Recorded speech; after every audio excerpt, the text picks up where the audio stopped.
Welcome back to మనం TV. నేను మీ పవన్ బెస్వాడ. పహల్గామ్లో నిన్న జరిగినటువంటి దారుణ ఉగ్రదాడి గురించి అందరికీ తెలిసింది. 26 మంది అమాయక టూరిస్టులు చనిపోయారు. ఇప్పుడు ఇది 28కి సంఖ్య పెరిగిందని చెప్తున్నారు. అయితే దాంట్లోనే 17 మంది గాయపడ్డారు కూడా. ఈ దాడి చేసిన ముష్కర్లను పట్టుకునేందుకు భారత సైన్యం ఆపరేషన్ టిక్కా పేరుతో భారీ కార్యాచరణకు సిద్ధం చేసింది. అయితే ఈ టిక్కా ఏంటి, ఫుడ్ ఐటమ్ పేరా అనుకుంటున్నారా? ఖచ్చితంగా కాదు. నిజంగా ఈ పేరు వెనుక ఒక హిస్టారికల్ ఎమోషనల్ కథే ఉంది. అదేంటో ఈ వీడియోలో క్లియర్గా తెలుసుకుందాం. టిక్కా అనగానే చికెన్ టిక్కా, పన్నీర్ టిక్కా గుర్తొస్తాయి. ఇక్కడ టిక్కా అంటే జనరల్ టిక్కా ఖాన్ 1971లో పాకిస్తాన్ ఆర్మీ సీనియర్ ఆఫీసర్. అతని ముజరాఫ్ బెంగాల్ అని పిలిచేవారు.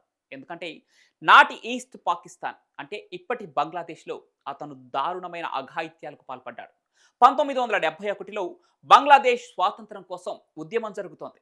పాకిస్తాన్ ఆర్మీ ఈ ఉద్యమాన్ని అణిచివేయటానికి ఆపరేషన్ సెర్చ్లైట్ పేరుతో దాడులు చేసింది. ఈ ఆపరేషన్కు నాయకత్వం వహించిన వ్యక్తి టిక్కా ఖాన్. ఇతను ఢాకా యూనివర్సిటీలోకి సైన్యాన్ని పంపి 100కు పైగా విద్యార్థులను, ప్రొఫెసర్లను చంపించాడు.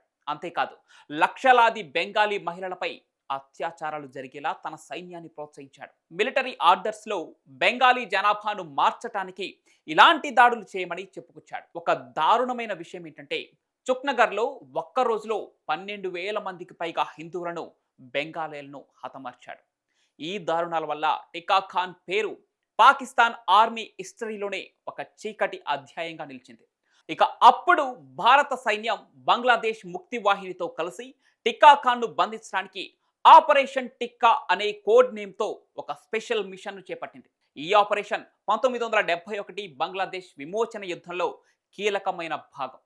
ఇప్పుడు 54 సంవత్సరాల తర్వాత భారత సైన్యం మళ్ళీ ఆపరేషన్ టిక్కా పేరు పెట్టింది. టిక్కా పేరును ఉపయోగించడం వల్ల ఈ దాడి వెనుక పాకిస్తాన్ ఉంది.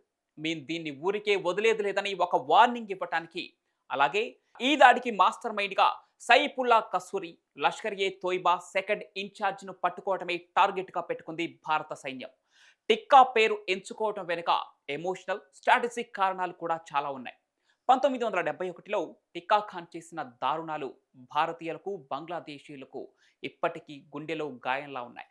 ఆ పేరును ఉపయోగించడం ద్వారా భారత సైన్యం ఈ దాడిని ఆ దారుణాలతో కంపేర్ చేస్తూ వేగంగా స్పందిస్తోంది. అలాగే ప్రపంచానికి, ముఖ్యంగా అమెరికా, చైనా, యుఎన్ లాంటి దేశాలకు పాకిస్తాన్ సపోర్టుతో జరిగే టెర్రరిజంపై భారత్ సీరియస్గా ఉందని చెప్పటం దీని ఉద్దేశం. ఇక ప్రస్తుతం ఈ ఆపరేషన్లో భాగంగా బైసరన్ మేడో, పహల్గామ్ చుట్టూ ఆర్మీ, పోలీస్, సిఆర్పిఎఫ్ టీంలు హెలికాప్టర్స్, డ్రోన్స్ ఉపయోగించి సెర్చ్ను చేపట్టాయి. ఇక చూడాలి ఈ ఆపరేషన్తో భారత సైన్యం ఎలాంటి చర్యలకు దిగబోతుందో.